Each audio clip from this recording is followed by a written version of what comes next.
How's that? All right, cool. Yep, go ahead and start it.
Folks, Black Star Network is here. Oh, no punches! I'm real revolutionary right now. Support this man, Black Media. He makes sure that our stories are told. Thank you for being the voice of Black America, Roland. Stay black. I love y'all. All momentum we have now, we have to keep this going. The video looks phenomenal. See, this difference between Black Star Network and Black-owned media and something like CNN. You can't be Black-owned media and be scared. It's time to be smart. Bring your eyeballs home. You dig?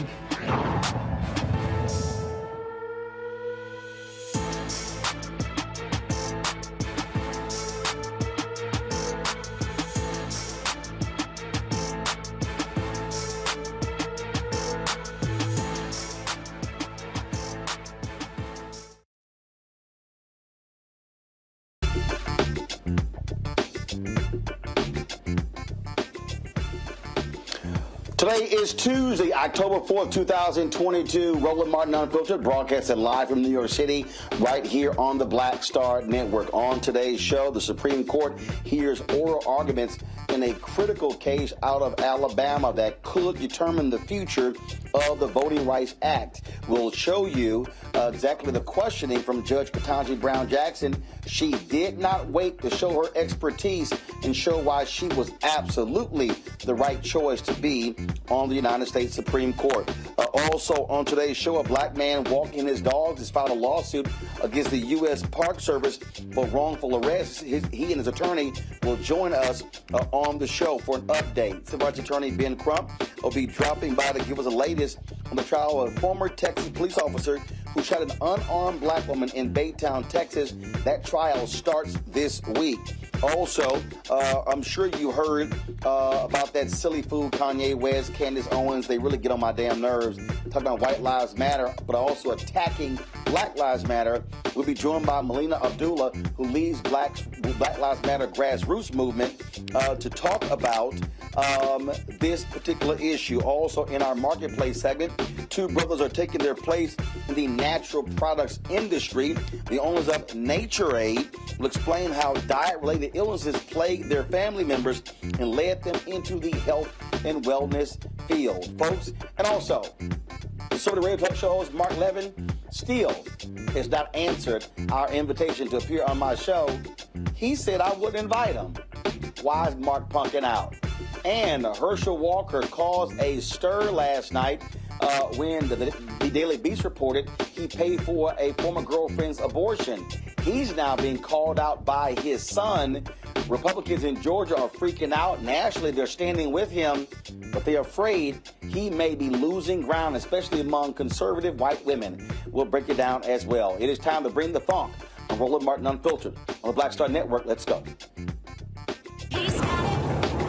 Whatever the biz, he's on it. Whatever it is, he's got the scoop, the fact, the find. And when it breaks, he's right on time and it's rolling. Best believe he's knowing. Putting it down from sports to news to politics. With entertainment just for kicks, he's rolling. It's on go, roll, y'all. It's Roland Martin, rolling with Roland now. He's funky, he's fresh, he's real, the best, you know he's Roland Martin now.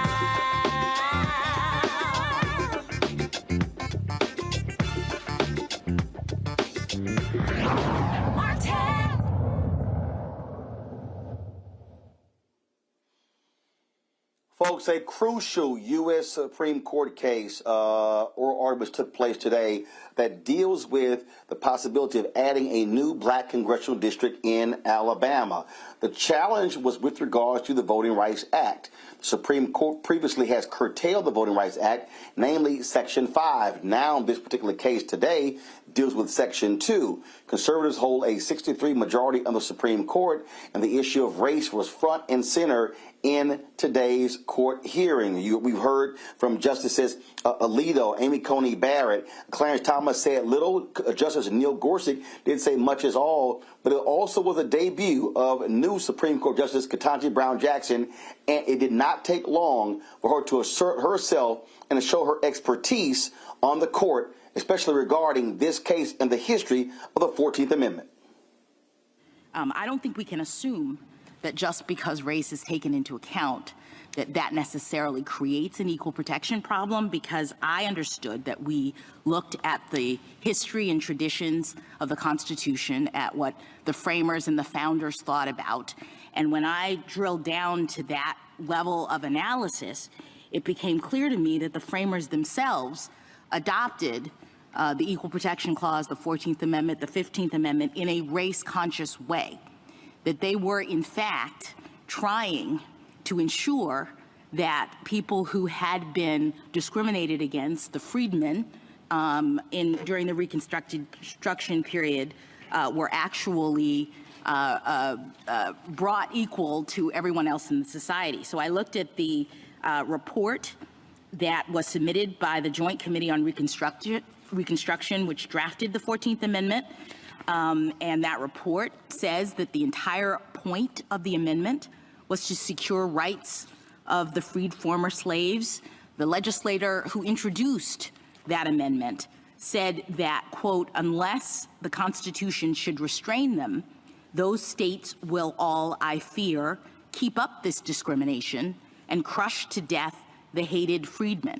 That's not a race-neutral or race-blind idea in terms of the remedy. And even more than that, I don't think that the historical record establishes that the founders believed that race neutrality or race blindness was required, right? They drafted the Civil Rights Act of 1866, which specifically stated that citizens would have the same civil rights as enjoyed by white citizens. That's the point of that act, to make sure that the other citizens, the black citizens, would have the same as the white citizens. So they recognized that there was unequal treatment, that people based on their race were being treated unequally. And importantly, when there was a concern that the Civil Rights Act wouldn't have a constitutional foundation, that's when the 14th Amendment came into play. It was drafted to give a foundational, a constitutional foundation for a piece of legislation that was designed to make people who had less opportunity and less rights equal to white citizens. So with that as the framing in the background, I'm trying to understand your position that Section 2, which by its plain text is doing that same thing, is saying you need to identify people in this community who have less opportunity and less ability to participate and ensure that that's remedied, right? It's a race-conscious effort, as you have indicated. I'm trying to understand why that violates the 14th Amendment, given the history and background of the 14th Amendment. Supreme Court Justice Elena Kagan, one of the liberal members of the court, talked about the precedent of the Supreme Court in previous voting rights cases. You know, this is an important statute. It's one of the great achievements of American democracy, to achieve equal political opportunities regardless of race, to ensure that African Americans could have as much political power as white Americans could. That's a pretty big deal, and it was strengthened, this statute, in 1982 when this court interpreted it too narrowly for Congress's taste, and Congress said, no, we didn't mean that at all, and made this into a results test. Now, in recent years, this statute has fared not well in this court. Shelby County looks at Section 5, and it says, no, Section 5, we don't need that anymore. And one of the things it says is we have Section 2. And then Brnovich comes along, and that's a Section 2 case, and the court says, you know what, Section 2, they're really dilution claims. You know, this is a denial claim. And so we can construe that very narrowly. But of course, there's just all these cases that are dilution claims. That's really what Section 2 is about. And now here we are, Section 2 is a dilution claim. This, you know, the classic Section 2 dilution claim. And you're asking us essentially to cut back substantially on our 40 years of precedent and to make this too extremely difficult to prevail on. So what's left?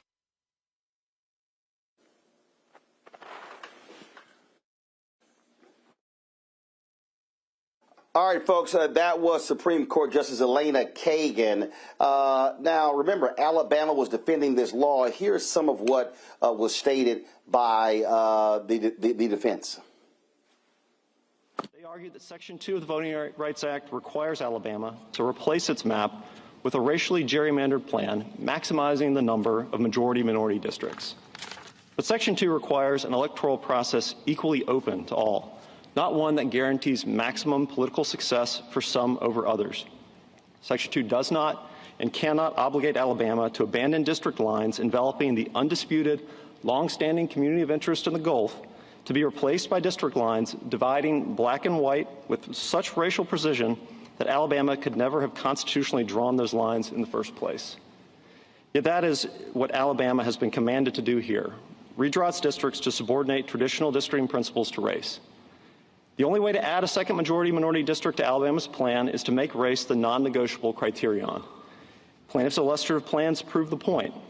They offer only one way to get that second majority black district: split Mobile County and divide the Gulf by race.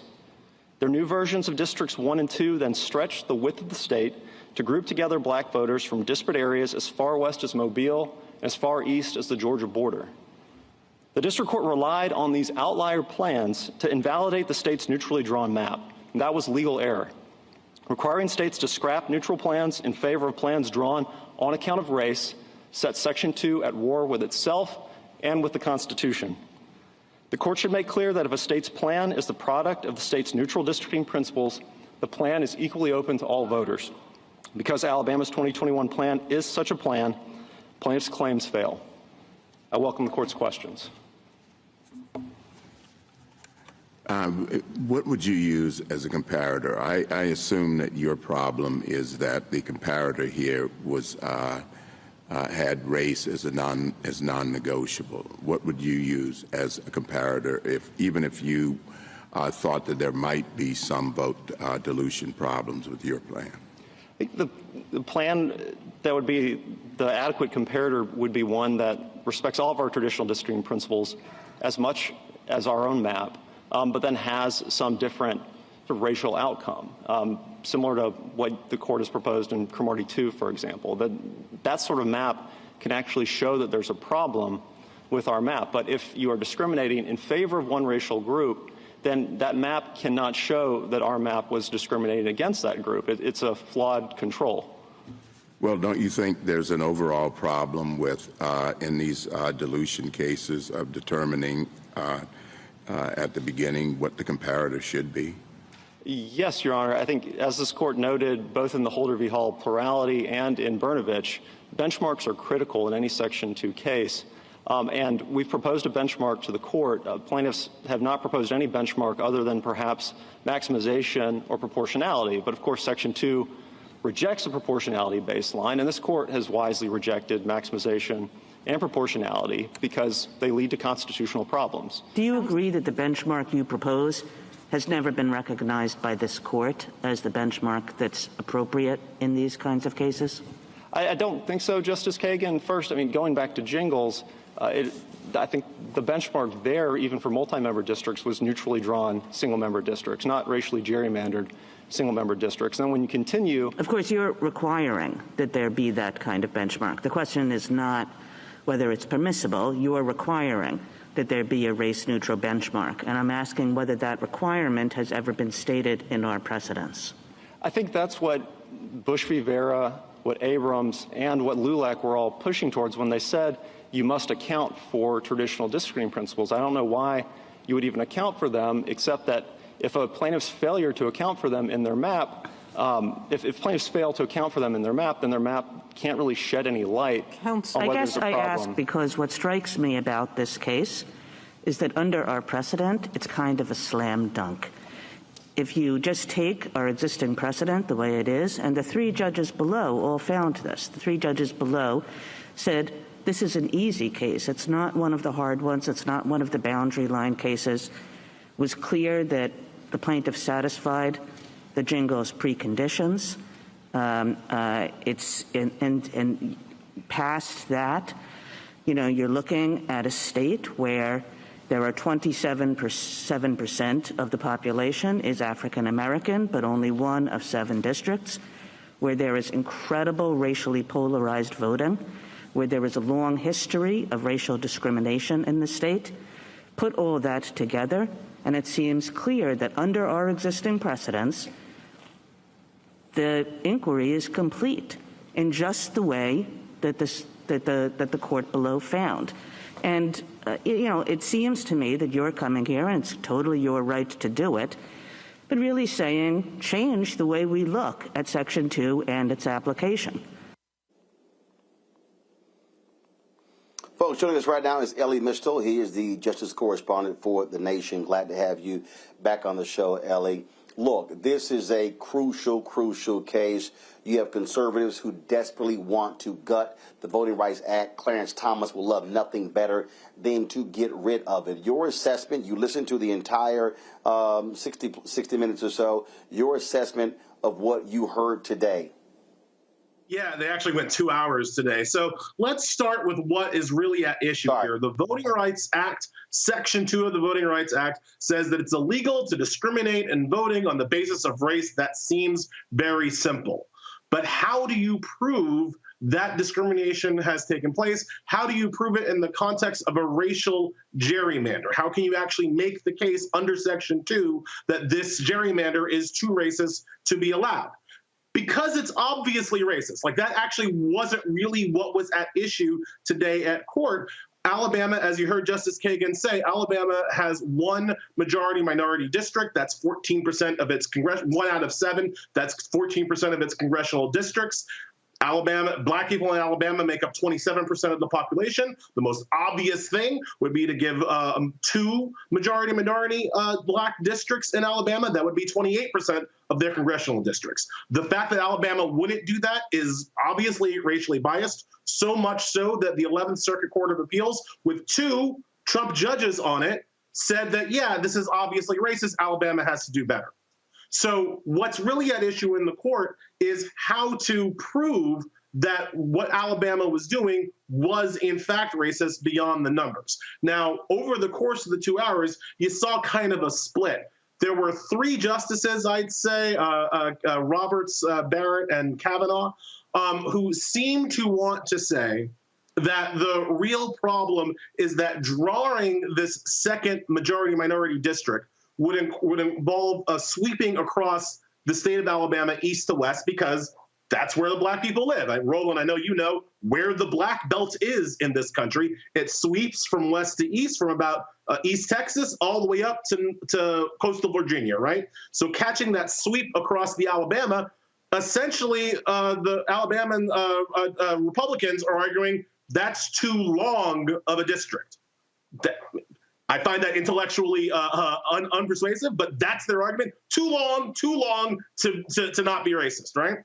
The other 3 justices, Alito, Thomas, and Gorsuch, who remained silent during the entire hearing, they seem to favor an approach that suggests that you can only prove that a gerrymander is racist is if you can put up an alternative map that would end up with more black representation without telling the computer where the black people live.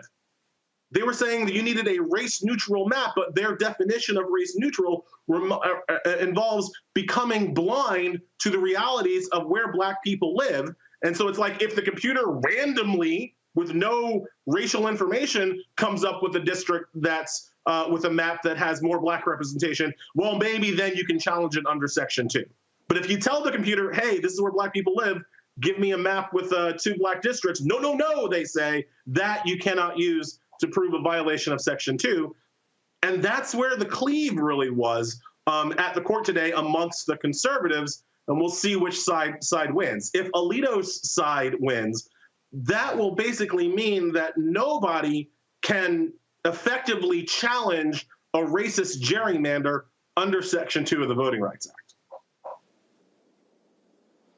And that really is the fundamental case. I did find it quite interesting, Ellie, in listening to some of the testimony, to hear them say, oh, no, the computer doesn't factor in race. And the attorney said, oh, yes, it does.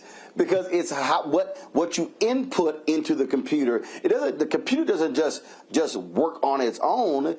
You can get a certain result based upon how you program it. Right, and if I tell the computer to be stupid, guess what? The computer will be stupid. One really important factor, for instance, that you saw a little bit in the sound that you played. The white Republicans, they were super protective of the Gulf Coast, weren't they? I mean, I think you guys probably heard that, right? The Gulf Coast, that is a predominantly white area.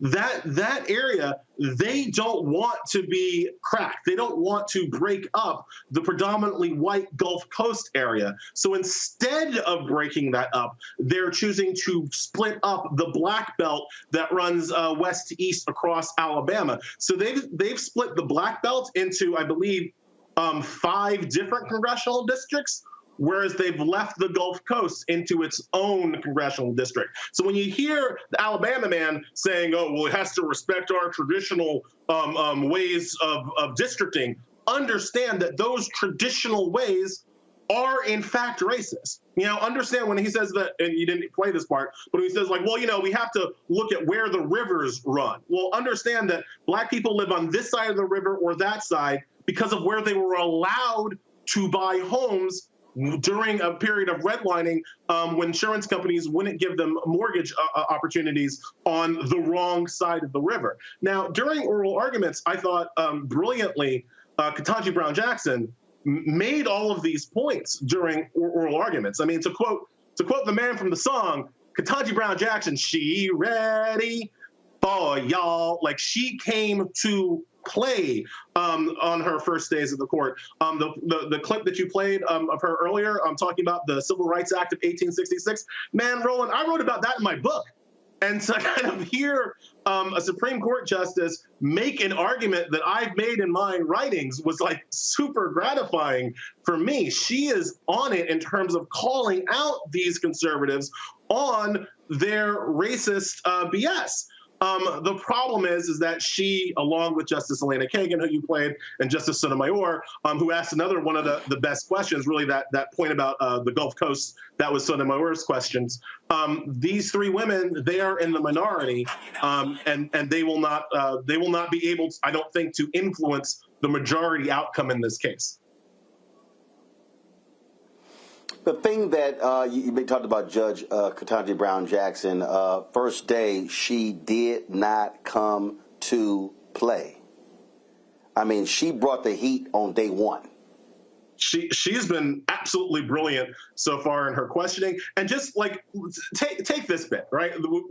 Think about it this way. You heard her in the clip that you played, Roland. She said what the framers intended with the 14th and 15th Amendments.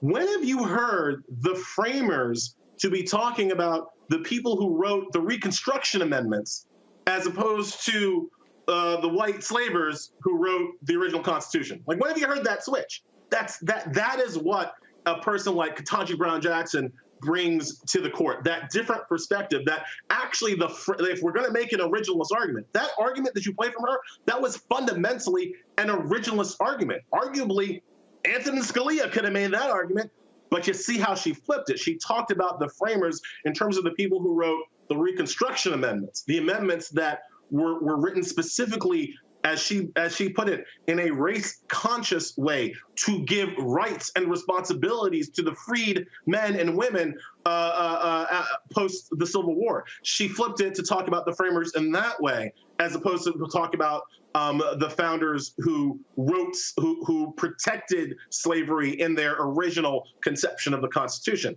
These kinds of subtle intellectual shifts. On her first day yesterday, she, instead of talking about, it was an issue about the Clean Water Act, and instead of talking about what Thomas Jefferson or James Madison might have thought about clean water, she asked, what did Congress think about the Clean Water Act when they wrote it? So again, she's actually being very textualist on the slide, but she's being textualist in the right way. She's being textualist in the modern way. She's talking about what did the people who wrote our current laws think about how they should be applied, not what long dead white folks thought about in the 18th century. Obviously, no one can predict what a Supreme Court will do, but it is fair to say the votes are there on the conservative side to absolutely go further, to gut the Voting Rights Act. Yeah, absolutely. Look, like I said, the Republican, the racist gerrymander in Alabama is going to win. The Republican position is going to win 6-3. This ain't a fairy tale. They're winning this argument. The question is how. And the how matters, because if they win it on the argument that putting the black belt into one district is just too long, while that sounds stupid and intellectually is stupid, it at least allows for a future where perhaps some other racist gerrymander in some other state coming down the pipe can still be challenged under Section 2 of the Voting Rights Act. If they do it in the other way, the most extreme way, the way that says that you can only challenge a racist gerrymander if you can feed garbage into a computer and have it randomly poop out a great result. Like if you take that approach, then it's very hard to see how anybody in the future would ever have the ability to effectively challenge a racist gerrymander in front of the Supreme Court. So yes, the conservatives are going to win, most likely. Yes, the Republicans have the vote to do what they want, but how they go about doing it, how they go about making Alabama win is still critically important. Ellie Mistel, we certainly appreciate it, man. Thanks for breaking it down for us. Thank you so much for having me, Roland. Have a nice show. Thank you, folks. The Milligan in this case is named for Evan Milligan. He is from Alabama. He is executive director for Alabama Forward. He joins us right now on Roland Martin Unfiltered. Evan, glad to have you on the show. Just give us your take of being in that courtroom, listening to what was discussed today regarding this case. Sure. Today was interesting. I didn't expect that the state of Alabama's arguments would receive the amount of scrutiny that they did, and I don't really know how to read that in terms of looking forward towards what the court's opinion will be on the case. But it wasn't lost on me or others among the plaintiffs that it seemed like there were several justices who said some of the state of Alabama's arguments were a little bit too far even for them, and this would be some of the conservative justices. So we'll have to see where they land, but it was definitely really, really, really encouraging to see Justice Brown Jackson and sort of her historical context for the Reconstruction Amendments and really just walking the court through that history. It was amazing to witness that. It is always difficult to predict what justices are going to do, but the bottom line is, had you and others not filed this lawsuit, then the Republicans in Alabama could have just stayed where they are. And so this is why court challenges matter, why civil rights attorneys matter, to fight for our rights in the court system. Absolutely. And it was it was an honor to partner with the Legal Defense Fund, given their history in this country of civil rights advocacy, as well as working with the ACLU Alabama, the other lawyers that work with us. And for us, this case is really about telling the story of our families and our traditions in the Black Belt. Civil rights advocacy, leadership development, those are traditions. Out of that, that history of advocacy, we saw the work that led up to Bloody Sunday and then the Selma to Montgomery March, which really laid the case for the Voting Rights Act. And to be here today in 2022, coming out of those same traditions, out of those same communities, back in D.C. telling this story or connected to lawyers who are telling this story, it really feels like being a part of a tradition. And we want to be sure to honor the agency of our people by not only being hopeful about the court's ruling, but also looking into our own agency as advocates and as citizens of this country, and really looking at, what is going to ensure permanent voting rights protection for as many Americans as possible. And for us, that leads towards one of two places, or both. One is passage of the John Lewis Voting Rights Act, and the second is really looking at a 28th Amendment to the U.S. Constitution. And both of those are uphill battles.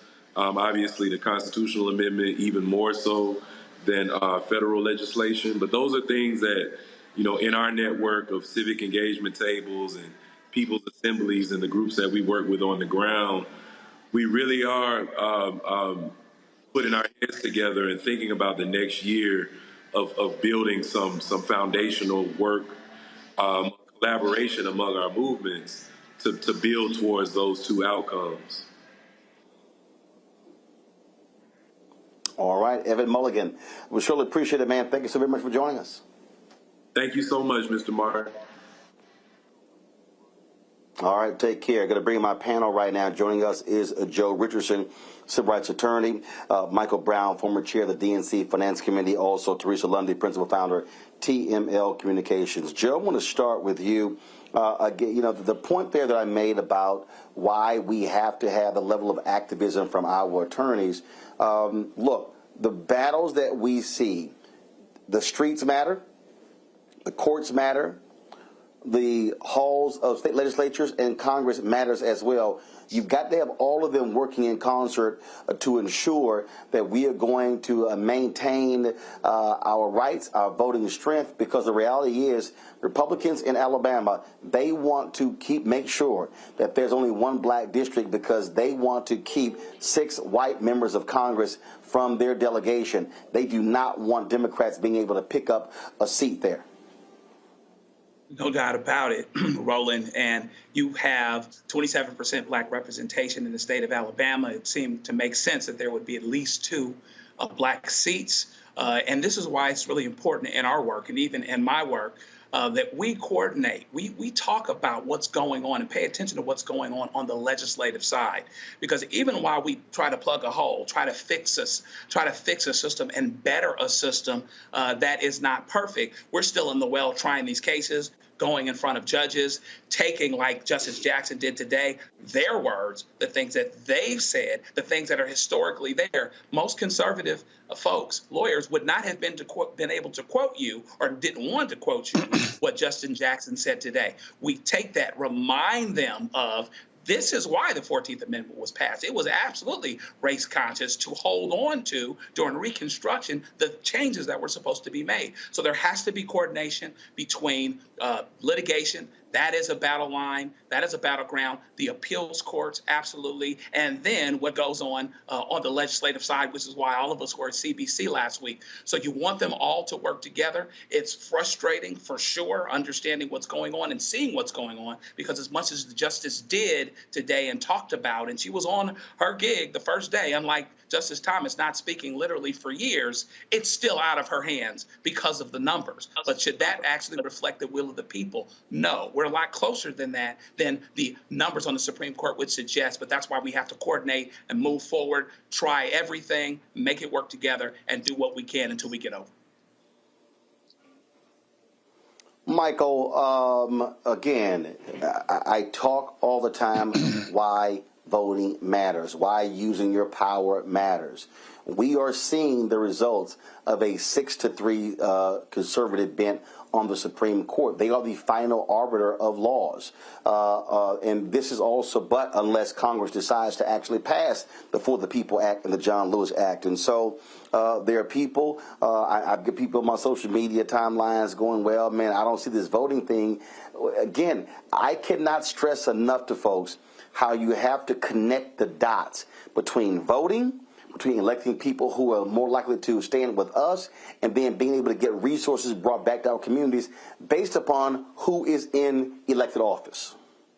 You're Roland, you're right, and it's so difficult and frustrating, and I'm sure you've come across the same folks that all of us have, where people say, oh, my vote doesn't matter. It doesn't matter whether I vote or not. And this is a clear illustration why it does. And these actual decisions, no matter how great Justice Jackson was, and she's always been a tremendous justice. Everyone's correct. She came in ready to work, but she's always been that way.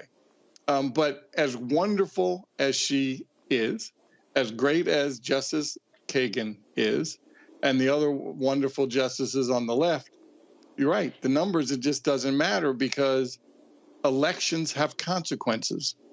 And because folks felt like in 2016, I just don't like you. I don't like Hillary or Trump, so I'm just going to stay at home. Well, now you see the results of that. But it goes back even further, Roland. We can go back to President Clinton, who, as you know, I'm a huge supporter of. President Clinton obviously had the White House, had the House and the Senate, and did not make voting rights permanent. President Obama, in his first term, had the Senate and the House and did not make voting rights permanent. And President Biden, as you know, who taught me in law school, who I am a fierce supporter of, also had the House and the Senate in his first term and did not make voting rights permanent. So not only do elections have consequences, but also if it's folks on our side that we don't hold accountable and make them handle their business, then you have state legislator bodies that are doing what they can do to overturn the will of the people after an election if they don't like the results. So there's so many different pieces of this, and the Supreme Court right now, because the numbers are what the numbers are, people should not be crying over spilt milk. You need to get out and vote. Your vote does matter. Teresa, this is why I say you cannot just depend upon the courts. When you have the power, you must use it to make sure you are putting a legal victory into law. That's what Democrats should have done, not on this issue, but also Roe v. Wade. Yeah, so absolutely right. When it comes time for us to, as Democrats to actually be in power, the understanding is that we utilize the resources that is in our arsenal to not only make sure that elections matter, but the individuals that is representing our interests are aligned and will speak to our issues for these lifetime appointments. I think it's very imperative, and I think, the Democratic Party has obviously seen the challenges, but also the wins that come from having a Supreme Court justice that, is intelligent, that is willing to work on behalf of the American people, that is willing to utilize the Constitution in the best interest. And I think they're starting to put some resources behind that. But again, you have to also, to your point earlier, is also making sure that when you do have the power, that you're also utilizing that power when necessary, just like Mitch McConnell did.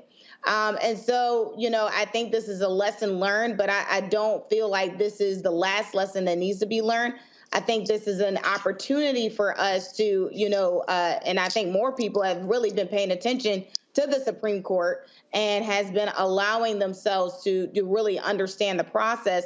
And thus, when it comes to Election Day in November, they'll start making those decisions that really impact their lives. Well, certainly, oral arguments are over. Now we'll wait for the Supreme Court's decision. Normally that takes several months. And so we'll see what they decide. Going to a break. When we come back, we'll talk to a D.C. man just walking his dogs. He gets accosted by U.S. Park Police. He is now suing. He and his attorney will join us next right here on Roland Martin Unfiltered. Don't forget, folks, if you want to support us in what we do, download the Black Star Network app. Available on all platforms: Apple phone, Android phone, Apple TV, Android TV, Roku, Amazon Fire TV, Xbox One, Samsung Smart TV. Also, join our Bring the Funk fan club, where every dollar you give goes to support this show. Send your check and money order to P.O. Box 57196, Washington, D.C. 20037-0196. PayPal, Cash App, $RM Unfiltered. PayPal is R Martin Unfiltered. Venmo is RM Unfiltered. Zelle, Roland at RolandSMartin.com. Roland at RolandMartinUnfiltered.com. And don't forget to get your copy of my book, White Fear, How the Brown of America is Making White Folks Lose Their Minds. I am here in New York City on a media tour. Did the Breakfast Club today. The interview will air tomorrow, also on WBLS. I'll be doing Sway's show tomorrow on Sirius XM and several others. You can get the book at numerous places. Also, you can order through your favorite Black-owned bookstore. I'll be right back.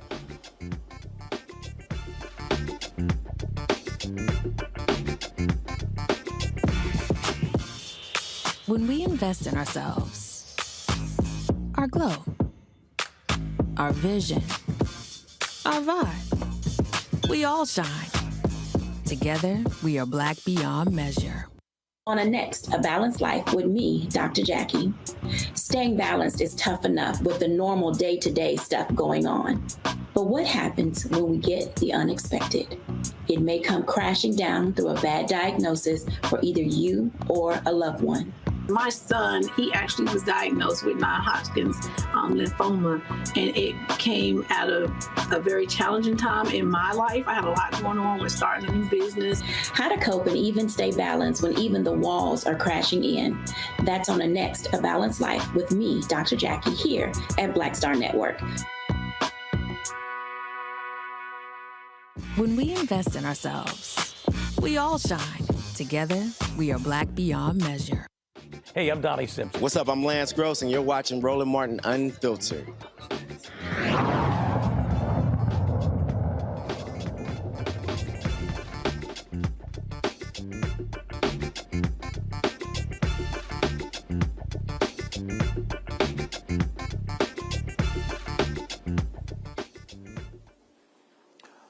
man walking his dogs in Northwest D.C. gets stopped by U.S. Park Police, falsely arrests. He's now suing them for their aggressive actions. Jonathan McKinney, as I said, was walking when a man approached him. Not knowing the man was a plainclothes police officer, McKinney ran. Who the hell wouldn't? Some guy just rolls up on you. 3 officers chased McKinney to a fence and hit him with 3 metallic tasers. He was taken to the hospital to remove the 3 metallic tasers from his lower back, right leg, inner thigh, and right leg shin. McKinney's charges assaulting the officers and resisting arrest got dropped the next day. Jonathan McKinney joins us right now along with attorney Donald Temple. Glad to have both of you on the show. I mean, the thing here, Jonathan, that's crazy, it's real simple. Here you are walking, dude walks up to you, plain clothes, you don't know who the hell he is, so you take off. I'm trying to understand why that's suspicious. It's not suspicious at all. It shouldn't be suspicious at all, because I was just running my business that I've been running for 5 years. I'm a young entrepreneur. I'm 31 years old. I live in this community. I've been doing this for 5 years now. So it's very disturbing that an individual, a white male, can come up to any black person just minding their own business, and that black person can end up being accosted, and it could have life-changing effects for that person for the rest of their lives. It's just a horrific situation, and so we're pressing charges, me and my attorney, Donald Temple, and we're looking for... So, Jonathan, when he came up to you, what did he say? He said, how you doing? In kind of an aggressive manner. And so how was he dressed? He was in plain clothes. He was in a T-shirt and shorts. So guy in a T-shirt and shorts comes up to you asking how you are doing, and you're like, I don't know who the hell this guy is. I don't know what his intentions are for me. I'm going to get away. Exactly. So at the time, I'm playing an app on my phone called Pokemon Go.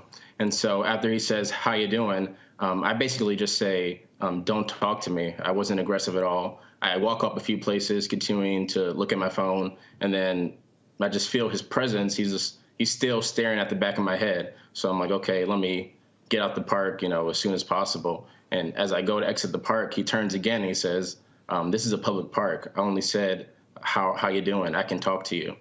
And at that point, I'm completely weirded out. This is a strange white male. I mean, he could be anybody. So I'm not really trying to have a conversation with him. I leave the park, and then at that moment, a squad car comes out, and a police officer jumps out and grabs me with both his hands, and my phone goes flying into the road. So I go to retrieve my phone, and they start to pursue me, like at full speed. So they chase me to a fence, and that's where they tased me in my back while my back was turned.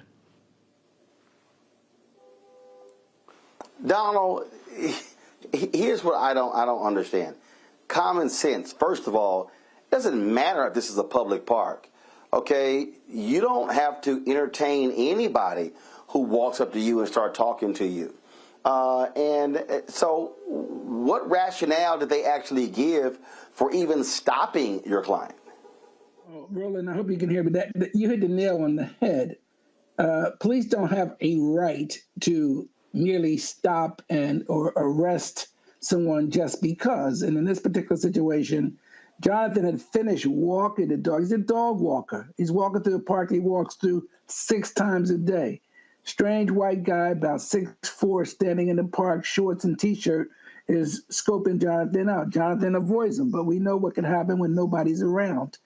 Jonathan continues to walk away, and ultimately, as he exits the park, this guy stops. He's there in front of the path that John's walking on. And John walks around him and exits the park. The guy has essentially, Roland, called the police. And the police arrive on the scene and accost John as if he committed a crime. And that's where the story really takes off, because John, as he's explained, he drops his phone and then he runs to a short distance. He doesn't know what's happening. He's shocked. What's going on? I'm just walking my dog, and all of a sudden, these guys are chasing me. They lock him up, put him in a car on an August day, After they tase him not once, but 3 times, his back is facing them. They tase him with the metallic tasers in his back and his thigh. And as he turns around again, in the same thigh in the front. Jonathan's handcuffed.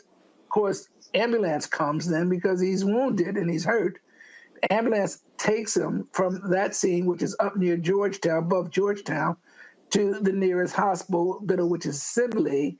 And at Sibley, a doctor removes the tasers. They then take Jonathan. And this is the problem. They take him into the Park Police Station and they fingerprint him. And then they take him to Capitol Hill Police where they book him. And they book him for assaults on a police officer and resisting arrest. Not one of the charges has anything to do with what he was doing when he walked through the park. Needless to say, the next morning, after spending the night in jail, wounded and totally flustered, no one has said to him, this is why we're arresting you or why we arrested you. About 10:30, 25 hours later, he gets a piece of paper. You're free to go. No charges are going to be pressed against you. And it's absolutely stunning and inexplicable. And we've learned, quite frankly, that this is not the first time that the Park Police have been involved in arresting African Americans without probable cause. There are other cases in the Maryland and Virginia communities where the Park Police have jurisdictions where this has happened to both Black men and women. What are y'all seeking in this lawsuit? Well, we filed the first part of this lawsuit, which is constitutional claims. We're seeking in excess of $1 million, which means that a jury can return anything. We're hoping they'll return in excess of that amount. We also have both constitutional and federal tort claims. The process requires the exhaustion of a process where the federal government reviews the tort claims and then we'll be amending the complaints. In addition to the constitutional violations, false arrest, and use of excessive force, certain tort claims against the United States Park Police in particular. So those claims will be against the United States government. It is just unreal. Jonathan, sorry you had to actually go through that, but it's the story of so many African Americans where we are expected to somehow just comply with anybody walking up to us, and you didn't know who the hell this person was. They're not showing a badge. You just think it's just some dude in a T-shirt and shorts. We thank both of you for joining us. We certainly keep us updated on what happens in this case. Sure. Thank you. Michael, this is the type of stuff that white folks in America do not understand about black folks, what we have to endure when things like this happen. They don't have to face what we do. The guy's minding his business, walking his dogs. Guy walks up to him, white guy, shorts and T-shirt. How I'm doing? I'm out, man. And he gets chased down, arrested. They lie about what happened. And now he's suing. This is the stress that we as black people have to endure just being black in America. And the good thing for John is he's in good hands with Donald Temple. Donald Temple's a friend and an excellent lawyer, so he's in good hands there. And Roland, what you touched on a second ago, what we've talked about on the show many times, until there's some kind of deterrent for these officers. For example, they're going after $1 million or in excess of $1 million for their case. It seems to me maybe a percentage of that needs to come from the officers personally. Because if money is everybody talks about money is obviously the driving force, both to encourage you, and money should also be the driving force as a deterrent. And until whether it's pensions, whether it's them being sued personally, whatever it is, until police officers have those things to think about before they act, these particular actions are going to continue to happen all across America. I must say I'm glad it wasn't Metropolitan Police Department, which is our local police department. This was a federal agency. the Capitol Police, Park Police, our federal police officers, federal law enforcement. And so it's a shame that it continues to happen. But again, and the problem, Roland, as we've talked about before, is elected officials. It is very difficult to go up against the police unions and say that this is what you want to do by putting their pensions on the table or personal liability, because they don't want to get bad grades from the police unions when they're running for office. And then that's kind of what's happening politically on the ground in these different jurisdictions around the country. Teresa, is the reality of what it means to be black in this country, and when these things happen, white folks just don't believe us. And again, we have to keep, it's like one day after another. And hell, the brother is lucky to be alive.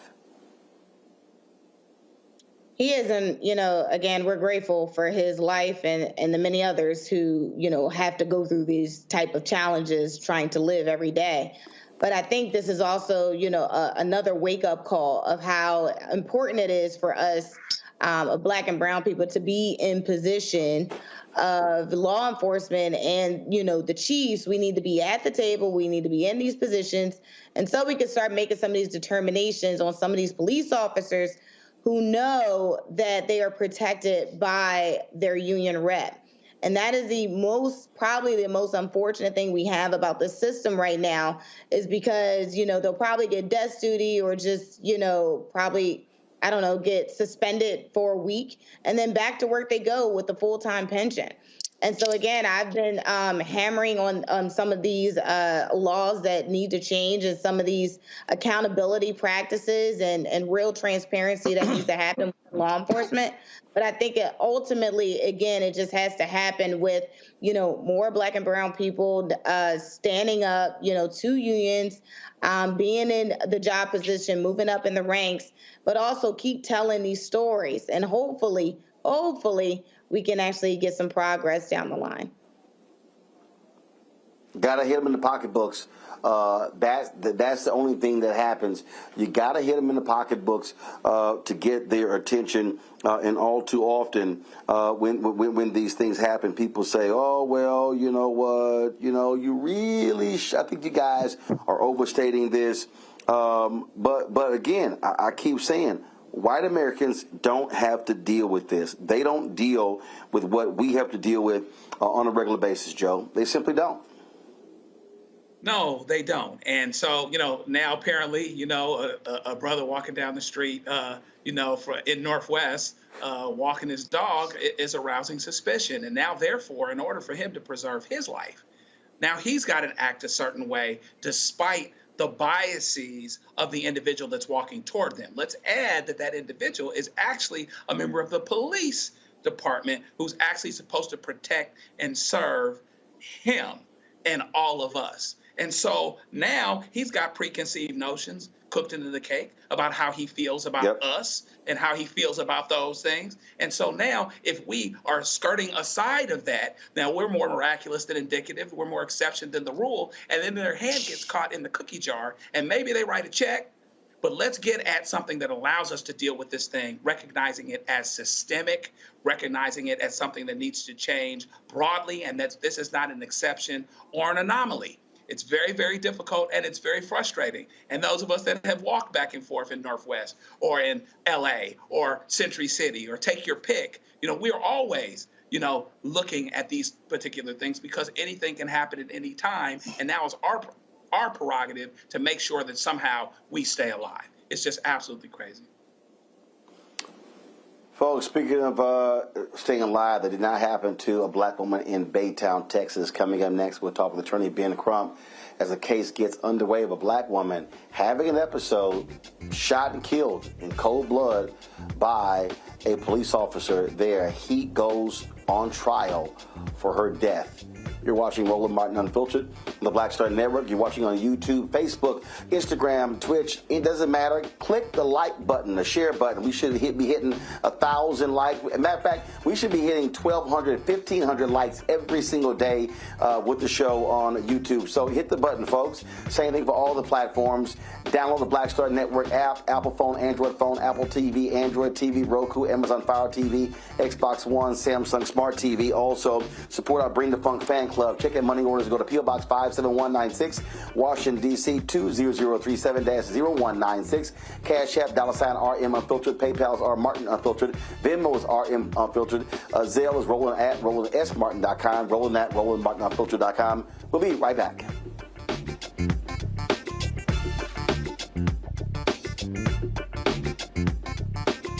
When we invest in ourselves, we all shine. Together, we are Black beyond measure.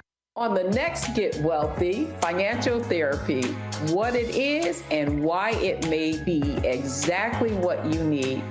So when you think about financial therapy, what we're talking about is how do we learn to live with our money in a way that is congruent with our values, that we understand our emotions about money, we understand our beliefs and our behaviors. That's right here, only on Black Star Network.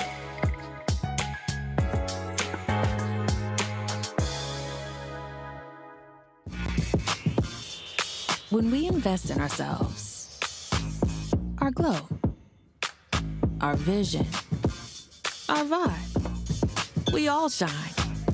Together, we are Black beyond measure. Hi, I'm Kim Burrell. Hi, I'm Carl Payne. Hey, everybody, this is Sherry Shepherd. You're watching Roland Martin Unfiltered.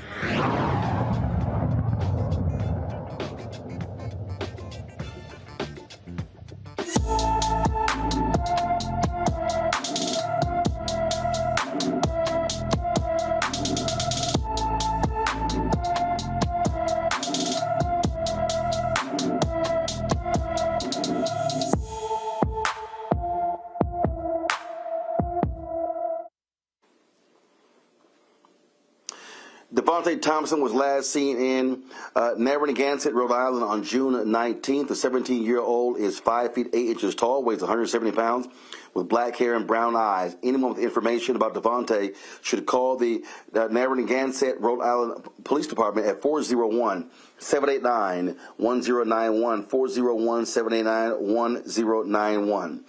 Folks, it's been more than 3 years since a black Texas grandmother suffered a mental health crisis when she was gunned down 8 times by a Texas police officer. A jury is going to decide if former Baytown police officer Juan Manuel de la Cruz is guilty of first-degree aggravated assault by a public servant. The incident was caught on video, and it took place in an apartment parking lot in May of 2019. Joining us right now is the attorney for the Pamela Turner family, Ben Crump. Ben, glad to have you on the show. We were there in Baytown covering a rally you and others held last year to bring attention to this case.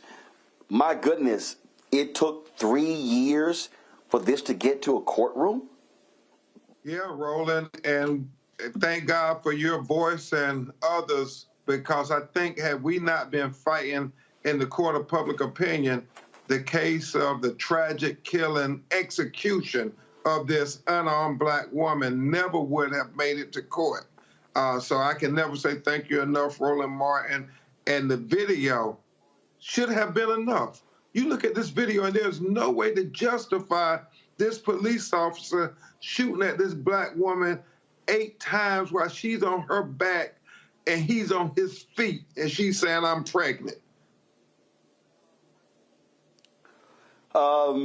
Again, now explain the charge, because I'm sure if somebody watching right now, somebody saying, why in the world weren't they charged with murder? Why wasn't he charged with murder? You know, the murder, you would have to prove intent. His defense is, even though he assaulted and battered this black woman who was having mental health issues, she was just out picking up paper as she did most times. And he comes up and he engages her, he attacks her. She says, leave me alone. They start a struggle. She's trying to pull away from her. He's trying to pull her somewhere. And then he takes out his taser and he tases her. And when you're in that close proximity and somebody tases you, Roland Martin, you reach for the taser. It's a natural instinct. And so they struggled, went to the ground. She took the taser. He got up on his feet while she was still on the ground.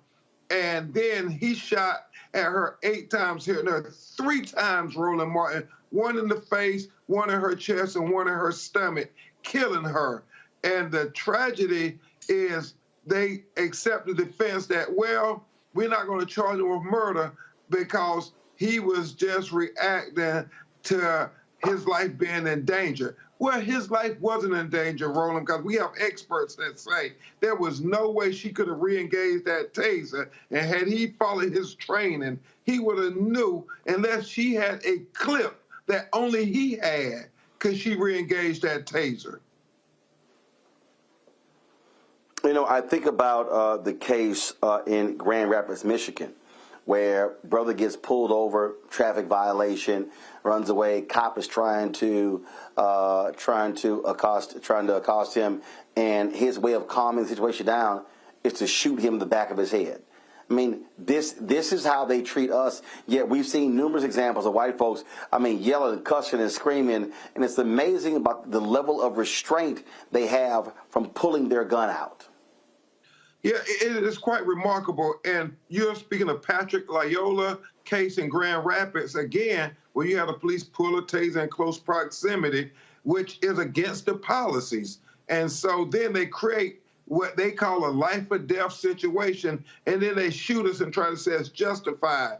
But when you think about January 6th and all this other stuff with the Oath Keepers that are in the news today, Roland, they never, ever use deadly force on them, especially in the manner that they so easily use it on black people.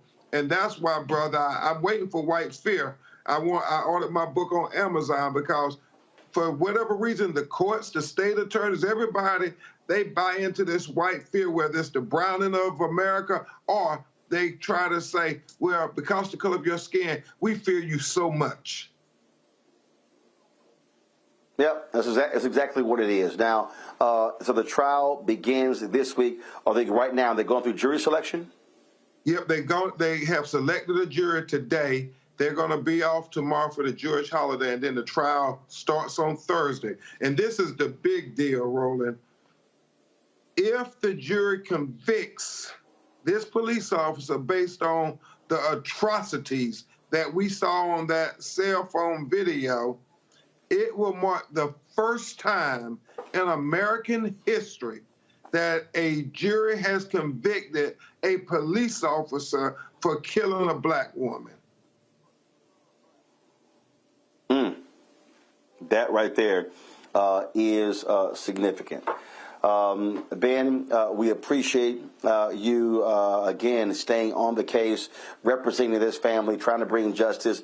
And for the people out there, and it being it happens all the time, you and I talk about this all the time. I hear these people say, Ben Crump never wins these cases. You can't prosecute the officer. That's the job of the district attorney.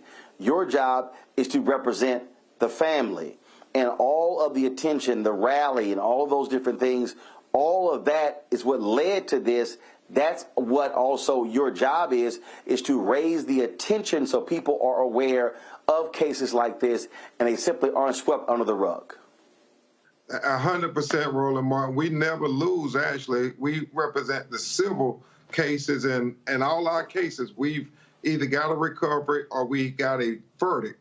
Right now, it's about holding police accountable in criminal court so it would be a deterrent. If they have to go to prison, maybe, just maybe, they'll think twice before they shoot first and ask questions later. And thank you for clarifying that, Roland. There's a lot of ignorant people who don't know the basic law that only the prosecutor, only the government can prosecute you and take away your liberty, not a private citizen.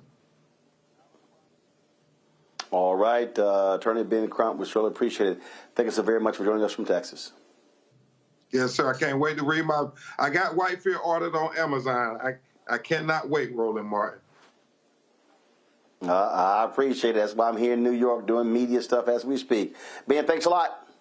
God bless, Roland. We'll keep you updated on Pam Turner. Justice for Pam. Thanks a lot. Justice for Pam Turner, absolutely. All right, folks, I got to go to a break. We come back. Let me be real clear. I don't give a damn about Kanye West. So I'm not going to waste time talking about this punk and that idiot Candace Owens wearing a White Lives Matter shirt. What I am going to talk about is his attacks on Black Lives Matter. We'll discuss that next with Melina Abdullah, who leads the Black Lives Matter grassroots group on Roland Martin Unfiltered. Folks, don't forget, download our app, Black Star Network app, Apple phone, Android phone, Apple TV, Android TV, Roku, Amazon Fire TV, Xbox One, Samsung Smart TV. Support our Bring the Funk fan club.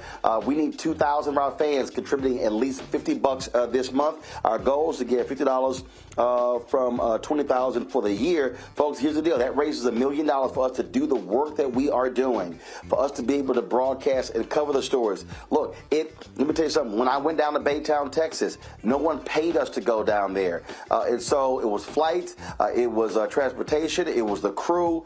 And so we live streamed that particular rally. You can watch that on our YouTube channel or on the Black Star Network app. But these things cost money when we have to go cover these stories. We don't have sponsors who are sending us to these places. And so your contributions absolutely matter.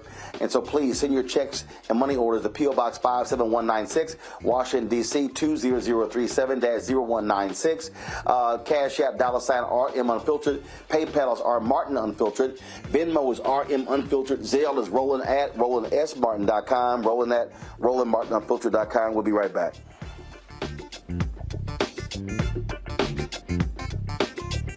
When we invest in ourselves, we all shine. Together, we are Black beyond measure. Hatred on the streets, a horrific scene, a white nationalist rally that descended into deadly violence. White people are losing their damn minds. As an angry pro-Trump mob storms the U.S. Capitol, we've seen shooting. We're about to see the rise of what I call white minority resistance. We have seen white folks in this country who simply cannot tolerate black folks voting. I think what we're seeing is the inevitable result of violent denial. This is part of American history. Every time that people of color have made progress, whether real or symbolic, there has been what Carol Anderson at Emory University calls white rage as a backlash. This is the rise of the Proud Boys and the Boogaloo Boys. America, there's going to be more of this. Here's all the Proud Boys, guys. This country is getting increasingly racist in its behaviors and its attitudes because of the fear of white people. The fear that they're taking our jobs, they're taking our resources, they're taking our women. This is white fear.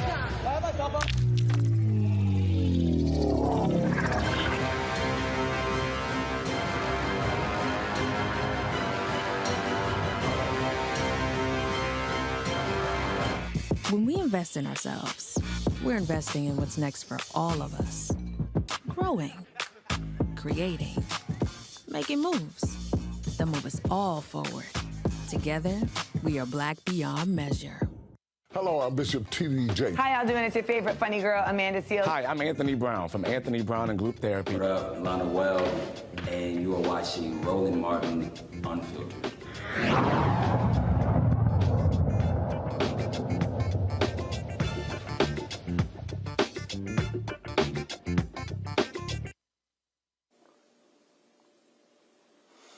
All right, folks. Asshole himself, Kanye West, showed his true colors today with his latest stunt dealing with White Lives Matter.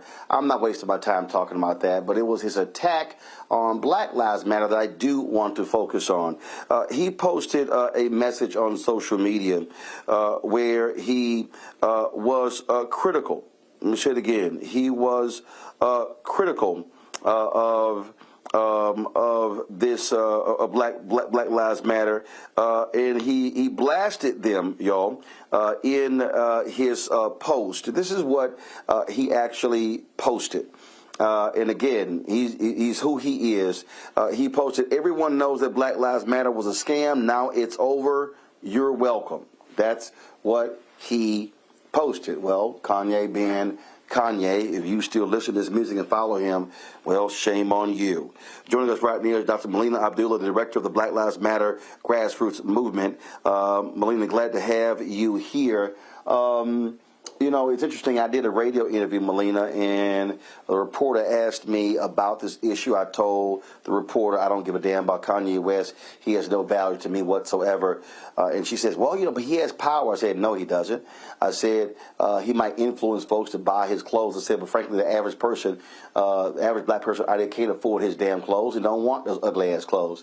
But the thing that we're seeing here, again, this constant attack on Black Lives Matter. I've had reporters tell me, Patrice McCullers was misappropriating funds. I said, I haven't seen evidence of that. I've seen the allegations. I have not seen where audit was done.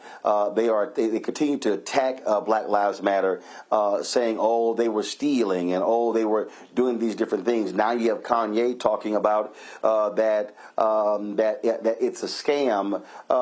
Just your initial thoughts on this latest attack on Black Lives Matter and the work that you do. Sure. I mean, I don't know what that stunt was yesterday. I know that Kanye West has not been involved in Black Liberation Movement or Black Lives Matter, even though he's been invited to the table and to help. And he hasn't been. And so we're going to continue to do the work. It's not over. Despite what Kanye West is saying, it's not over. We're just coming back from Tampa, Florida, where we had a huge victory, won the largest cash award of anybody who was killed by police in the name of Andrew Joseph III. We're working to end qualified immunity. We're continuing to do work in the streets in terms of policy and in terms of education. And so one of the things that we offered is maybe Kanye is just woefully ignorant. And so I did invite him to my class and said, you're welcome to learn about race, racism, and why we say Black Lives Matter and what it means. And so that invitation still stands.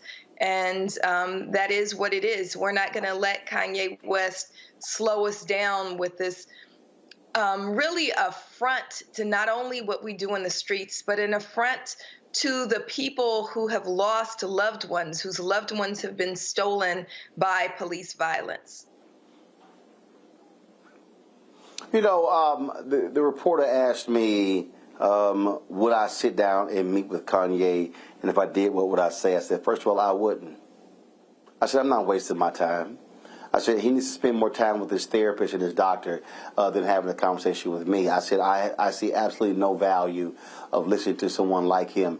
And I think what happens is, I think people play into his narcissism by continuously talking about him. That's why my focus is the consistent attacks on Black Lives Matter. Because, and here's the piece, if people keep saying that BLM is so irrelevant, then why do they keep focusing on you? That's right. I mean, they wouldn't be attacking us or wearing those terrible shirts if Black Lives Matter wasn't moving the needle, wasn't doing important work. The only reason that they're doing that is because we are doing important work. We are doing the work that needs to be done, that is our sacred duty to move us towards greater freedom and liberation for our folks. And so we're still here. We're still in the streets. We're still doing work. And I think that you're right. A testament to that is the attacks on us. They wouldn't be trying so hard to kill us off if we weren't doing effective work. You talked about the case out of Florida. What is next? What are y'all working on? And how are you redefining the mission, if you will, or what I call Black Lives Matter Grassroots 2.0?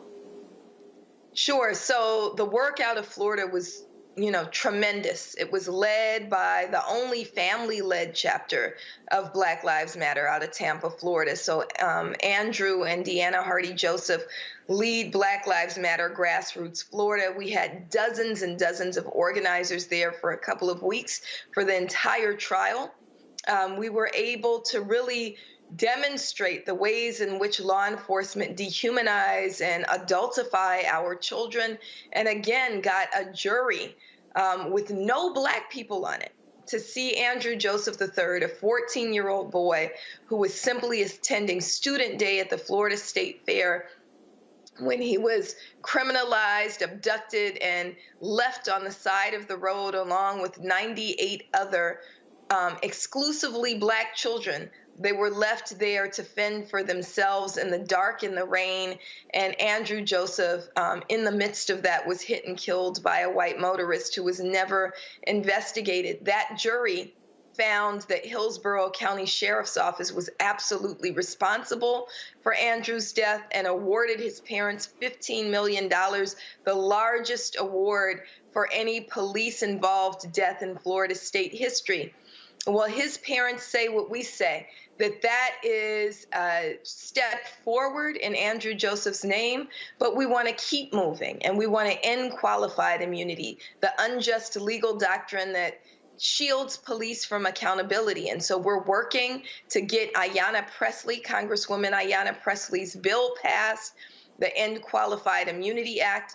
We're working to end the power of police associations that continue to pilfer the public purse. We just saw the day after the Andrew Joseph verdict, we saw as Democrats and Republicans alike put more money in policing instead of more resources into accountability and the things that actually make communities safe. So we're working to end police associations, and we're moving into a period that we call Black Xmas, where we want to understand the relationship between white supremacy and rampant predatory capitalism, as Julianne Malveaux calls it, and be deliberate with our dollars. And instead of just spending away with corporations that don't care about us and are often responsible for our deaths, we're encouraging everybody to build Black, buy Black, and bank Black, and they can visit blackxmas.org for more on that. Panel, any questions for Melina? Let me first start with Teresa Lundy. Hi, thank you so much for your fight. As it obviously still continues, what is something that, us out in social media can do to kind of help with the cause?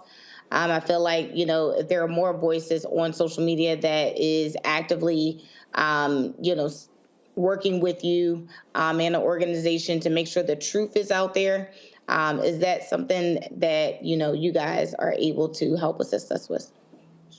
Yes, we absolutely need everybody's help. So as has been shared here and other places, we do have an issue in trying to wrestle back our social media platforms, the platforms that were built off of the backs of organizers.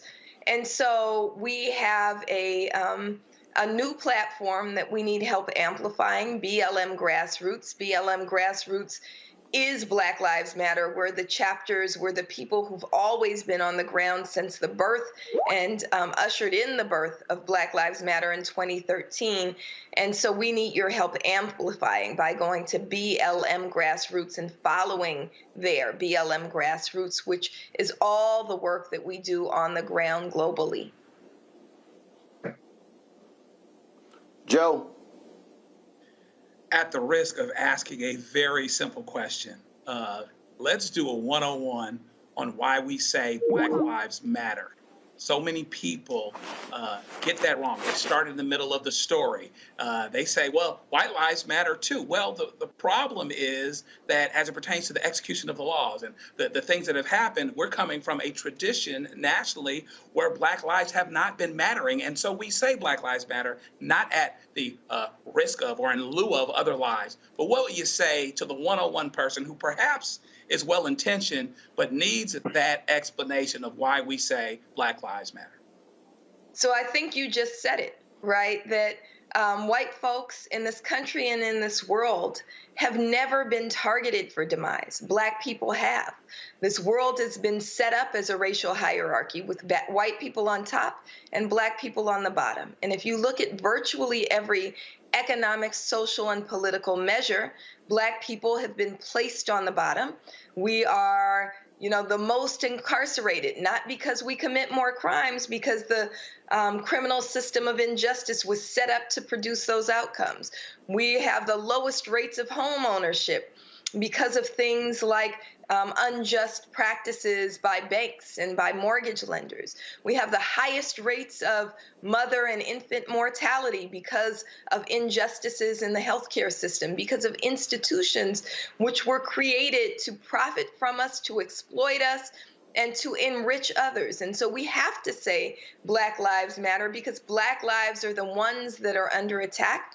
And when we stave off these attacks, when Black people matter, when Black people are no longer bound by these chains of oppression, we get free, but so does everyone else. Michael. But before I get to the BLM issue, Roland, I want to thank you for having Mr. Crump on, my fraternity brother, a proud Omega man. Very smart of you to have somebody like that on. Now and I know you don't. You better go and ask your question before you get embarrassed. But go on ahead. Did you ever wonder?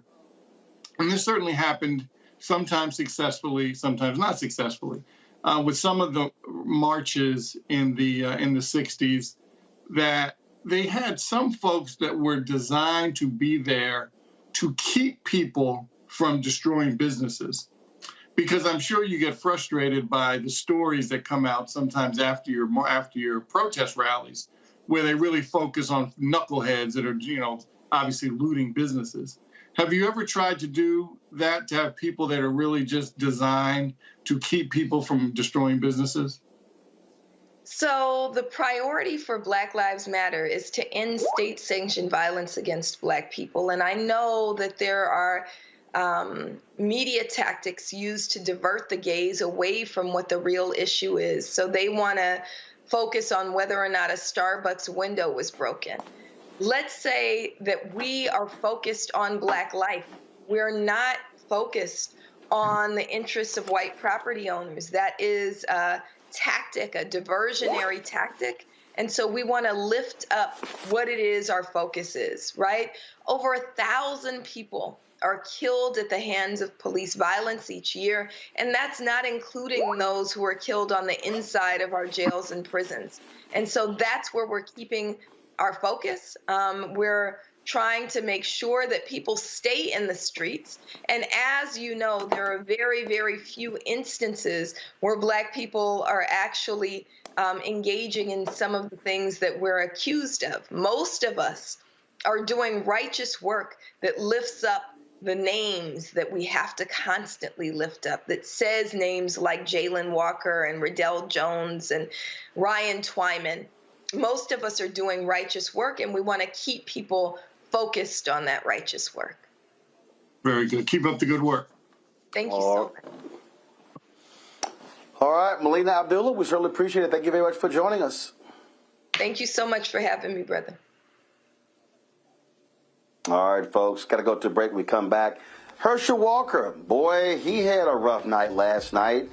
His son put him on blast after the Daily Beast reported that he paid for an abortion for a former girlfriend. Herschel denies it, but Republicans are scared that this is going to scare off conservative white women. We'll break it down with my panel next on Roland Martin Unfiltered on the Black Star Network. YouTube, hit that like button, folks. Let's get to 1,500 likes. More than 2,000 of y'all watching right now. All you got to do is hit the like button and keep commenting. Do the same thing on Facebook, on the Black Star Network app, on all the platforms. Hit the like button, hit the share button, and pass the word. Folks need to be watching this show to learn the issues of the day. I'll be right back.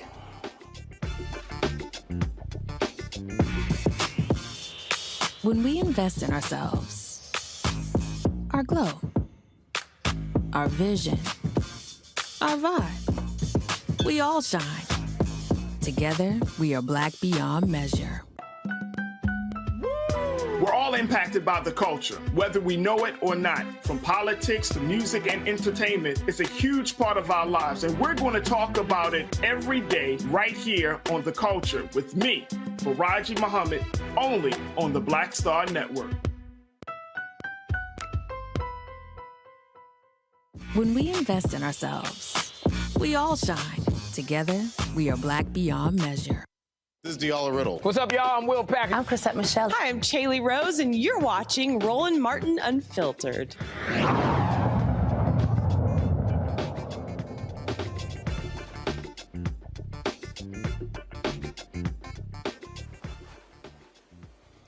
Well, things got a little testy last night in Georgia and on social media when the Daily Beast reported that Herschel Walker paid for the abortion of a girlfriend in 2009. He was on Fox News, denied it actually took place. It set off a firestorm.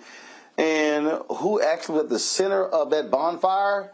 His son, Christian Walker. He, of course, has been trashing Democrats and others for a long, long time, defending his father, supporting his run, defending Donald Trump.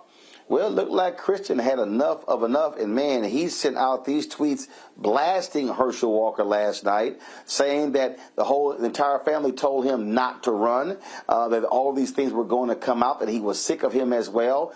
Herschel then puts out a tweet where he said that how he loved his son. I tweeted back which one, because even his son said, "Oh, look, how many all new kids popping up every other week during this election." Well, today, Christian Walker, after last night's controversy, he put out a scathing video attacking his dad again. Watch.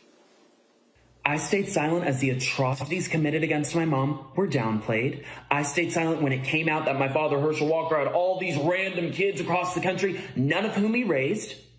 And you know my favorite issue to talk about is father absence. Surprise, because it affected me. That's why I talk about it all the time, because it affected me. Family values, people. He has 4 kids, 4 different women, wasn't in the house raising one of them. He was out having sex with other women. Do you care about family values? I was silent, lie after lie after lie. The abortion card drops yesterday. It's literally his handwriting in the card. They say they have receipts, whatever. He gets on Twitter. He lies about it. Okay, I'm done. Done. Everything has been a lie. And so for the right to say I'm being suspicious for saying, hey, I'm done with the lies, when you all have been calling me saying, is this true about your dad? Gosh, we're not going to win Georgia, this candidate, all that's been you. You have no idea what I've been through in my life. You have no idea what me and my mom have survived. We could have ended this on day one. We haven't. I haven't told any stories. I'm just saying, don't lie. Don't lie on my mom. Don't lie on me. Don't lie on the lives you've destroyed and act like you're some moral family man. Y'all should care about that, conservatives. And then for people on the left to act as though I'm responsible for all of the things that he has done. I've talked about father absence. I've talked all these issues because they've been close to me, because they matter to me, because I went through it. That's why I've talked about it. So when you say, well, talk about your dad, but I'm saying this behavior is atrocious. Don't come for me. You don't have to like my politics. You don't have to like me. You don't have to. I'm just saying I'm done with the lies. We were told at the beginning of this he was going to get ahead of his past, hold himself accountable, all of these different things, and that would have been fine. Go ahead. He didn't do any of that. Everything's been a lie. Everything's been downplayed. Everything's been cutting corners. The whole thing. And whose expense is that at? Me, my mom, as we're chased down by the media, we're terrorized, all these different things. People are questioning my authenticity. I'm done. Don't lie. Don't put this on me. This is a candidate issue, not a me issue. I wouldn't have spoken out if there weren't all these lies every day. Well, now let's go to my panel. Michael, Teresa, and Joe. Michael, I must say, if you're a Republican, they're trying to put a good face. They came out, Senator Rick Scott the Republican Senatorial Campaign Committee, they're saying full steam ahead. You got folks like Matt Schlapp all talking about how, we have imperfect people, imperfect candidates, and blah, blah, blah, blah, blah, blaming the Democrats, saying this is all on them. This is not what you want to see happen to your candidate 1 month before the election, Michael. Of course not, absolutely not. But I think there are some concerns that we have that it seems that there may be only a handful of states where a candidate like Herschel Walker could run in and even be close in the polls. Georgia happens to be one of those states. But the concern is, if we all remember in 2016 during the Access Hollywood tape when that dropped on Donald Trump, a lot of folks obviously thought, his candidacy was over. Forget about it. He might as well just drop out. But it didn't matter. These voters, I guess they weren't MAGA voters yet in 2016. They obviously evolved into that are now supporting Mr. Walker, may not care. Because as long as it's not a Democrat in that seat, that's good enough. And so that's the concern. So I don't want folks in Georgia to think for a second that, now I don't need to go to the polls. You absolutely need to go to the polls. You need to bring a friend, a family member. Please don't go to the polls by yourself. Take it seriously. Take it like Senator Warnock is losing. And in some polls, he actually is. Most of the polls, I understand, is either tied or he's ahead by a little bit. But please don't take this news as, okay, now and we don't have to worry about it. We still do. Get out and vote in Georgia. Thing here, Eric Erickson is a prominent conservative in Georgia. He was tweeting last night, Joe, where he said he's heard from conservative women who are already bothered by a vicious and truthful ad from the Warnock campaign talking about Herschel Walker, the allegations of spousal abuse against his ex-wife. He said this here does not make it easier for them to cast a ballot for Herschel. Yeah, and that's an interesting thing, right? Because, perhaps Michael's point is very valid, but hopefully, Herschel, he's a bad candidate. He's not particularly smart. The elevator doesn't go all the way to the top, and he's a hypocrite on top of that. But he's their hypocrite. And if, however, perhaps they don't give him the deference that they give white candidates that are hypocrites, that aren't particularly good candidates, and that aren't particularly smart, perhaps the current senator, Reverend Warnock, can get over and be okay. And so, it may be that some of these women are a little less likely to vote for Herschel Walker than they would on some other candidate with some imperfections. We're not so sure of that because the fact of the matter, given how many deficits he actually has and all the problems he has, when things go on in the dark, they come out in the light, particularly when you're running for office. You got to know how you're going to spend these things. Take responsibility at the beginning. Hey, listen, I've done some things over the last X number of years. He didn't do any of that, right? And in fact, that's what his son says, who I feel sorry for because he's hurting, but that's a separate family thing. But even now, they may forgive him. But the fact that he's competing at all, to Michael's point, should make us know we're still in a very dangerous moment. There's nothing like, we saw it, frankly, with our president, with the 45th president, having someone that really doesn't know how to work the wheels and just is going negative. They don't know what to do. They don't know where to be. They don't know where to stand. And Herschel Walker would be one of those. The fact that he's competing at all should make us all have caution and give us all the urgency in the world to go to the polls as if white women, as if Republicans will do what they often do, is that they get power and argue about it later. This would not be the first terrible candidate that they voted for, so I wouldn't put it past them. And we've got a great candidate, and we've got to do everything we need to do to keep him in office. And Teresa, the Walker campaign is saying that they had a record fundraising night after last night's story. They are trying to raise money off of it. But it's certainly, keep in mind, Biden won the state by 11,000 votes. And the reality is every vote matters. And so I don't care what they say, you do not want this to be the story, especially when it's the son of the candidate who is destroying him as not being a family man, as not being a virtuous man, as not being a godly man, which is frankly the only platform Herschel can even remember.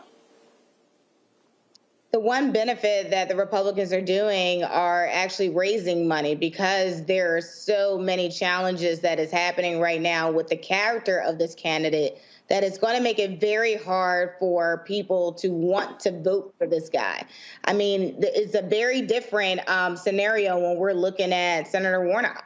And he is the type of, senator who is what the conservatives are looking for, except his policies are Democratic. And so, when we have someone, again, they just wanted to find, again, conservatives wanted to find an African-American man to put up, and they was hoping that he was without flaw.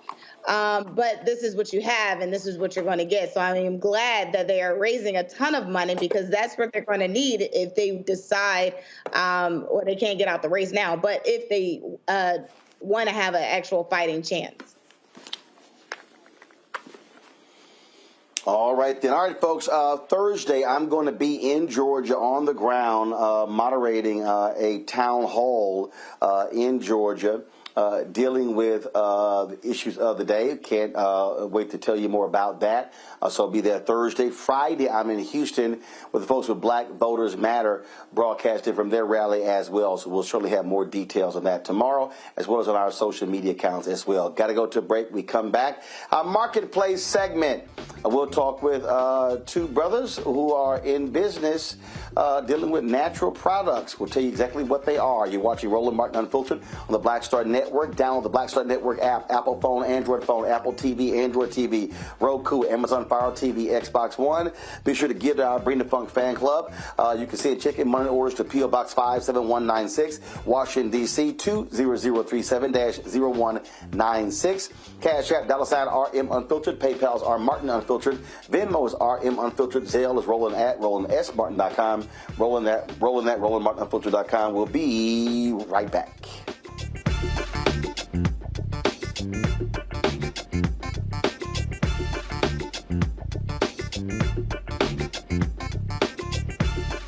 Folks, Black Star Network is here.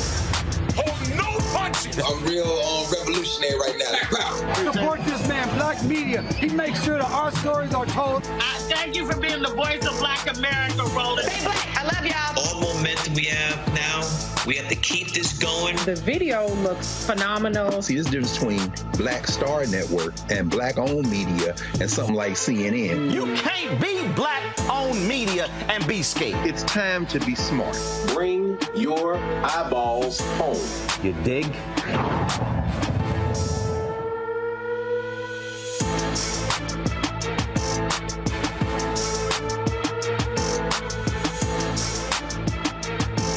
Hey, yo, Peace World, what's going on? It's the Love King of R&B, Raheem Devon. Hey, I'm Cupid, the maker of the Cupid Shuffle and the Wham Dance. What's going on? This is Tobias Trevelyan. And if you're ready, you are listening to and you are watching Roland Martin Unfiltered.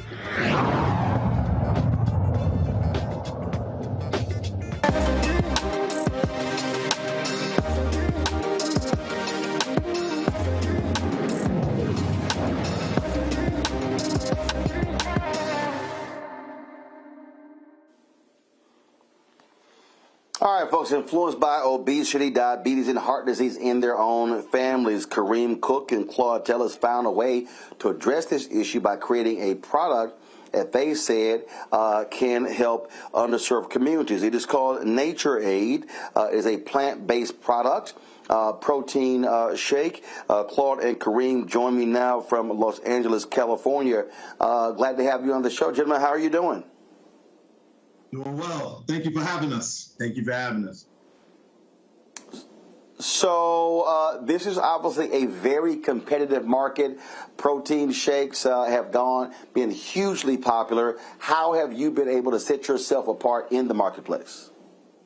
Okay. Well, first of all, Claude and I, the vision and mission of our company is different than other companies, right? So we sell a protein. There's protein in our shake, but our shake is designed to help you lose weight by giving you a clean, plant-based product that has 21 vitamins and minerals, dietary fiber, and omega. It's a complete meal. And our plan is to try and get people to lose a little bit of weight so that the 100 million people in this country who are pre-diabetic can go from pre-diabetic to health. And we know that diabetes is a crisis that affects the country. There are 30 million people who have diabetes. However, we know that the African-American community is disproportionately affected by this disease. And Claude and I were moved to do something about it when we saw the majority of the people in our families succumbing to diabetes early on in their lives. And talk about that when you say what you saw in your family, and what were those conversations like? Yeah, so in my family's from Louisiana, and basically all of us grow up on on that kind of a diet where you're eating fried foods, and you're not really kind of looking at the outcomes that your eating has. And so I think a big part of what we're trying to do is educate the community in terms of how to eat clean, and also helping us link like how we eat to those outcomes. And so relative to our product, what we're trying to focus folks on is that, hey, look, if you're eating, a bacon egg biscuit from McDonald's, or eating a bagel or a donut, figure out ways to substitute that. And our product is taken as a smoothie with protein powder. You can mix in blueberries, strawberries, raspberries. It's a great tasting option. And so we want to get people focused on that they're great tasting substitutes to high fat and high sugar options. And one of the things that that I think is interesting, again, when you talk about it, I've tried some plant-based products, and a lot of them suck. So I actually tried your product, and I'm gonna pull up a second. So Avery Woodley, who we had on the show last week, she actually posted about your product on her Instagram, and she says, "Roland, you gotta try it." And I did. But it's so funny. I made the mistake because my previous protein shakes, it was 1 scoop. And then, of course, yours was 2 scoops. And I was like, well, it actually tastes a little bit thin. Then, of course, I realized it was 2 scoops.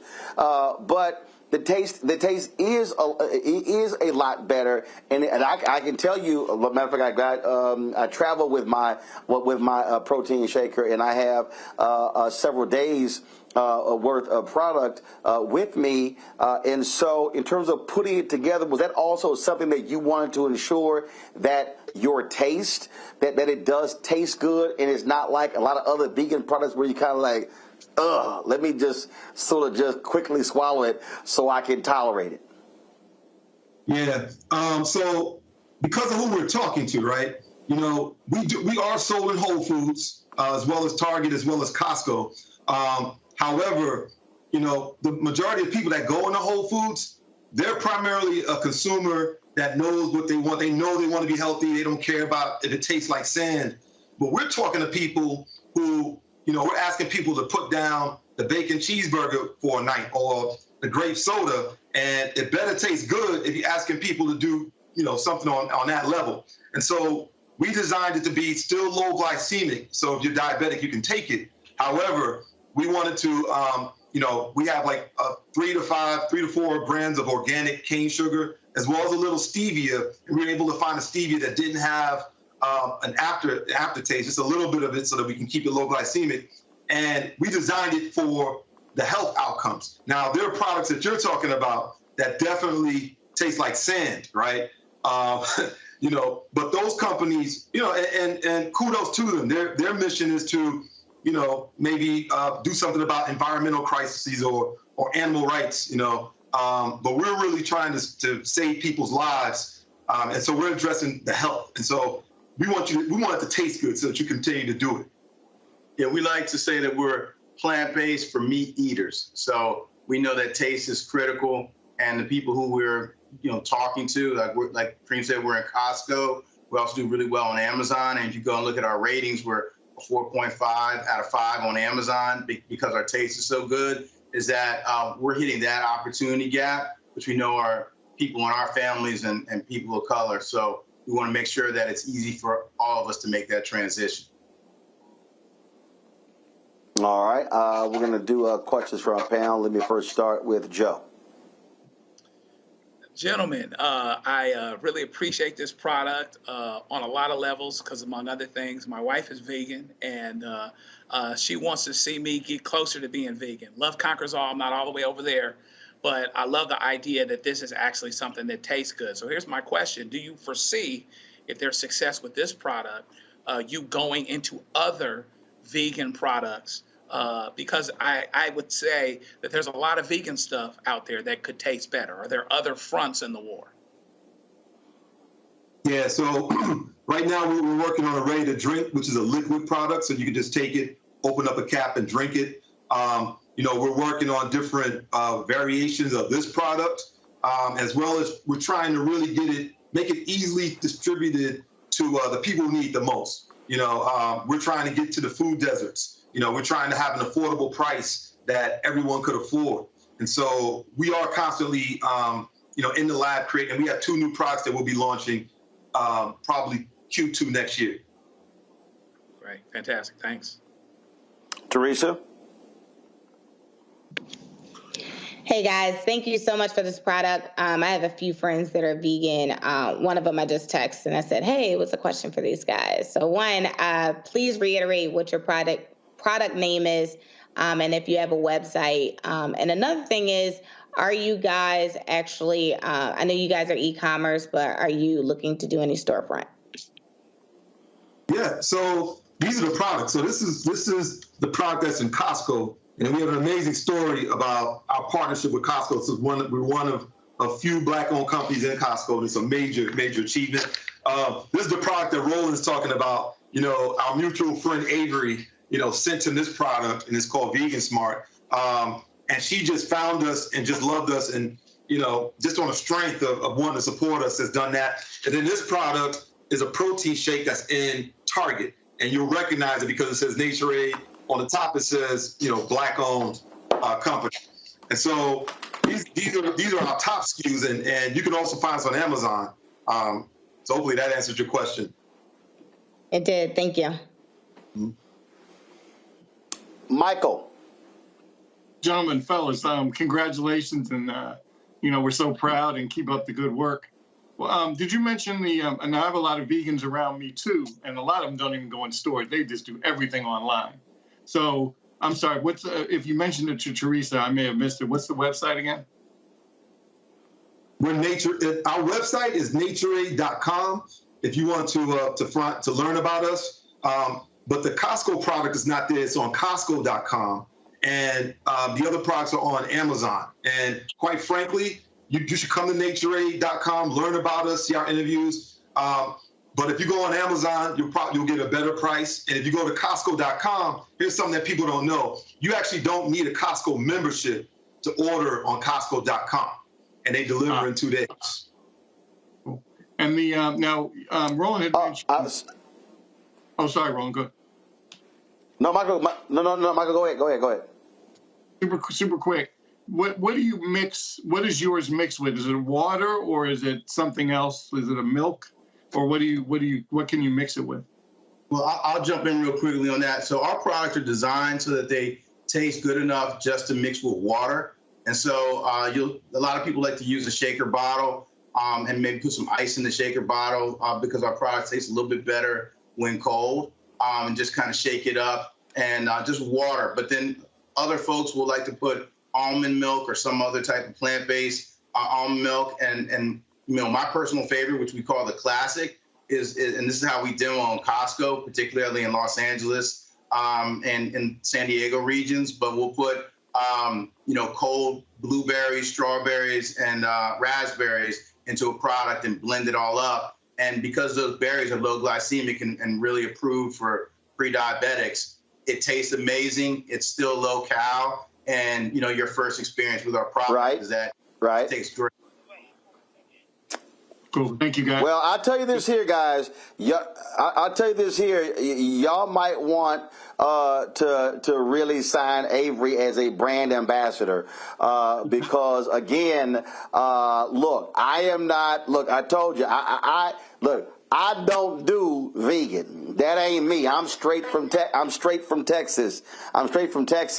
And so when she posted on her Instagram account, I saw it and I was like, I was like, yo, okay, seriously? She's like, no, seriously. She said, my kids actually love the product as well. So I ordered one. I was like, I'm going to give the brothers a shot. And then I ran into you at the Grand Boulay in the Bahamas, and I said, hey, let's get you on the show. So yeah, y'all, look, she's always posted about it. So y'all might want to sign her as a brand ambassador because she's been selling a whole lot of product for y'all. Oh yeah, absolutely. She's amazing. And Roland, I just want you to know that's how y'all got on the show. I'm just letting y'all know. Oh yeah. Look. Avery's an angel. I mean, I never asked her to do anything that she's done. It's just been on the strength. But I also want to tell you that 80% of our consumers are not vegan. 80% of our consumers eat meat. So this is just a way to be healthy. It just happens to be plant-based. And that's really led to the success. And that was intentional. Absolutely. And I'll finish by saying that. All right, well, look. No, I'm sorry. Go ahead. I was just going to finish and say that our Naturade product is in Costco in LA and San Diego, Arizona, Colorado, New Mexico, and we're trying to go nationwide. And when you go into Costco, it'll say Naturade plant-based. So we're really moving that narrative from a vegan smart vegan conversation to more of a Naturade conversation. So inviting, as Kareem said, the 80% of the people that aren't plant-based, they're meat eaters, is plant-based for meat eaters. All right, then. Well, look, I can't wait till she see the segment. So y'all might be want to give her a phone call. So if I start seeing her with Naturade shirts and stuff like that, I know y'all cut a deal. So again, so I appreciate her for posting on her page. And I since ordered a couple of cans. Like I said, I literally have it in my suitcase. And so I'm not. And folks out there, look, and a check has not been cut to me. But y'all know I do taste stuff. And if I ain't like it, they wouldn't be sitting on the show right now. So y'all know that. And so, gentlemen, I appreciate it. Thanks a bunch, and good luck. Thank you. All right. That is it for us, folks.